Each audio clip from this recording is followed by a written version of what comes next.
ሰላም የሃሚንግ ስፖርት ተከታታዮች እንዴት ናችሁ? የእንግሊዝ ፕሪሚየር ሊግ ጨዋታዎች በዛሬው ዕለት ይደረጋሉ። አርሰናል ከ3 ተከታታይ ጨዋታዎች በኋላ 3 ነጥብ ለማግኘት ጨዋታውን ያደርጋል። ከሊቨርፑልና ከኖቲንጋም ፎረስት ነጥብ ተጋርቶ ባለፈው ሳምንት በማንቸስተር ዩናይትድ የተሸነፈው አርሰናል በ24ኛው ሳምንት የእንግሊዝ ፕሪሚየር ሊግ ከሜዳው ውጪ ከዮርክሻየሩ ክለብ ሊድስ ዩናይትድ ይጫወታል። ከ22 ዓመታት በኋላ የፕሪሚየር ሊጉን ዋንጫ ለማሳካት ጠንካራ ጅማሮ ቢያደርግም ባለፉት 3 ጨዋታዎች ላይ መጠነኛ ቀውስ የገጠመው አርሰናል ወደ ቀድሞ አሸናፊነቱን ለመመለስ በሚያደርገው ጨዋታ ከባለፉት 10 የሊግ ጨዋታዎች በአንዱ ብቻ ከተሸነፈው ሊድስ ሌላ ከባድ ፈተና ይጠብቀዋል። በተለይ ደግሞ በሜዳው ባለፉት 5 ጨዋታዎች አለመሸነፉ የመድፈኞቹን የቤት ስራ ሊያከብደው ይችላል። አመሻሽ 12 ሰዓት ላይ በኢላንድ ሮድ በሚደረገው ጨዋታ በመጠነኛ ጉዳት በሳምንቱ አጋማሽ ከጨዋታ ውጭ የነበሩት ዊሊያም ሳሊባ እና ዩሊያን ቲምበር ለጨዋታው ዝግጁ መሆናቸውን አሰልጣኝ ሚካኤል አርቴታ ተናግረዋል። በተጨማሪም አርቴታ ካይራትን ባሸነፈበት የቻምፒየንስ ሊግ ጨዋታ ያጣመራቸውን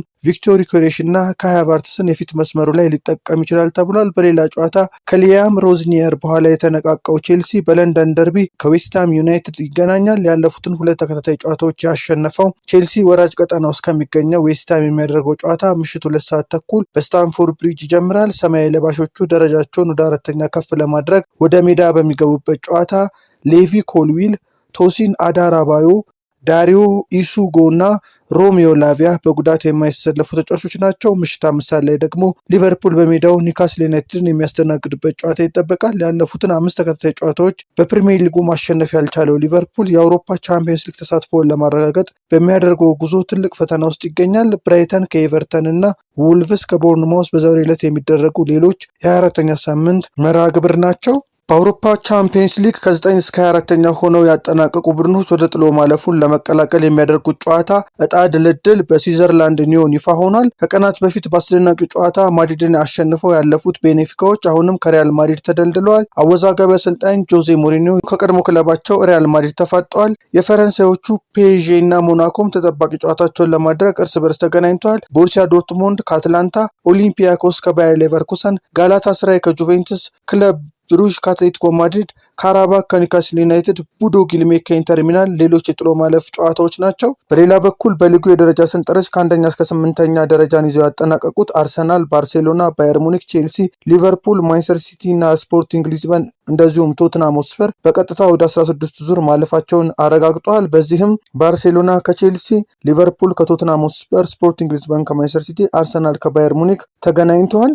ወደ ሌሎች ስፖርታዊ መረጃዎች ስናልፍ ፉላም ኦስካር ቦብን ከማንቸስተር ሲቲ አስፈርሟል። የምዕራብ ለንደኑ ክለብ ወጣቱን አማካይ በ27 ሚሊዮን ፓውንድ የግሉ አድርጓል። ማንቸስተር ሲቲ ኦስካር ቦብን በድጋሚ ማስፈረም የሚችልበት መብት በውሉ ላይ የተካተተ ሲሆን ከወደፊት ሽያጩም 20 በመቶ የሚያገኝ ይሆናል። ኦስካር ቦብ ከማንቸስተር ሲቲ አካዳሚ እስከ ዋናው ቡድን መጫወት የቻለ ሲሆን በፉላም ቤት የ5 ዓመት ተኩል ውል ፈርሟል። ለሲቲ ዋናው ቡድን 47 ጨዋታዎች ያደረገው ኦስካር ቦብ 3 ግቦችን ሲያስቆጥር 4 ለግብ የሚሆኑ ኳሶችን አቀብሏል። ማክስ ዶማን አርሰናል የፕሮፌሽናል ውል ስምምነት ፈርሟል። የአርሰናሉ ታዳጊ ማክስ ዶማን እድሜ 17 ዓመት ሲሞላ ተግባራዊ የሚሆን የፕሮፌሽናል ውል ቅድመ ስምምነት መፈረሙ ተረጋግጧል። ለአርሰናል ዋናው ቡድን መሰለፍ ከጀመረ በኋላ የትልቅ ተሰጥኦ ባለቤት መሆኑን ያሳየው እንግሊዛዊው በቀጣይ 17 ዓመት ሲሆነው በይፋ ፊርማውን እንደሚያስቀምጥም ክለቡ ይፋ አድርጓል። በእንግሊዝ ፕሪሚየር ሊግ ታሪክ ተሰልፎ መጫወት የቻለ በእድሜ ትንሹ ተጫዋች የሆነው ዶማን በአውሮፓ ቻምፒየንስ ሊግም መሰለፍ የቻለ በእድሜ ትንሹ አማካይ ነው። በአሁኑ ሰዓት ጉዳት ላይ የሚገኘው ማክስ ዶማን ይህ ለእኔ ብቻ ሳይሆን ለቤተሰቤም ትልቅ ትርጉም አለው በማለት ከስምምነቱ በኋላ ሀሳቡን ሰጥቷል። ባለልዩ ተሰጥኦ ታዳጊ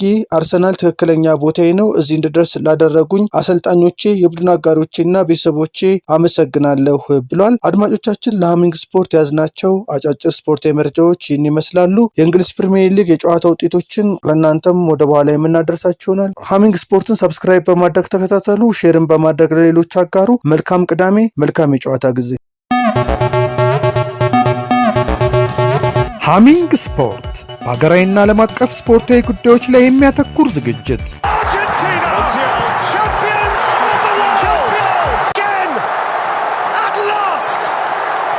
በሃሚንግ ስፖርት የስፖርት ዜናዎች፣ በተመረጡ ርዕሶች ላይ ውይይት፣ የእንግዳ ዝግጅት፣ የስፖርተኞች ግለ ታሪክና የሴቶችን እግር ኳስ በልዩ ሁኔታ ይዳስሳል።